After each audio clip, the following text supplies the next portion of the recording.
이동재 전 채널A 기자와 함께 이른바 검언유착 의혹 핵심 당사자로 지목된 한동훈 검사장이 어제 첫 검찰 조사를 받았습니다. 한 검사장은 이 전 기자와 공모했다는 의혹에 대해 전면 부인한 것으로 전해졌습니다. 박석영 기자입니다. 검언유착 의혹으로 이동재 전 채널A 기자가 구속된 데 이어 한동훈 검사장이 피의자 신분으로 첫 검찰 조사를 받았습니다. 조사는 오전 11시 반쯤 시작해 조서 열람 없이 저녁 8시까지 이어졌습니다. 한 검사장은 비공개로 출석한 데다가 조사받을 사실도 비밀에 붙여져 만 하루가 지나서야 관련 사실이 알려졌습니다. 검찰은 한 검사장을 상대로 이 전 기자가 유시민 노무현 재단 이사장의 신라젠 의혹 연루 정황을 취재하는 과정에 관여한 사실이 있는지 추궁한 것으로 알려졌습니다.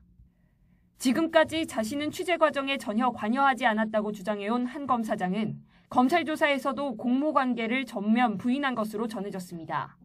검찰은 지난주 구속된 이 전 기자도 월요일부터 사흘 연속으로 소환해 한 검사장과의 구체적인 범죄 공모 정황을 확인하는 데 주력했습니다.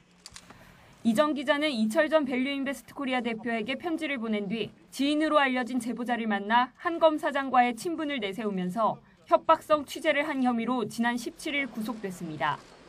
다만 강요미수 혐의가 적용된 이 전 기자의 구속영장에 한 검사장이 공범으로 적시되진 않은 것으로 전해졌습니다. 이 전 기자 측은 검언유착 의혹이 조작된 것이고 제보자와 MBC 등이 함정을 파 자신의 발언 취지를 왜곡했다는 입장을 굽히지 않고 있습니다.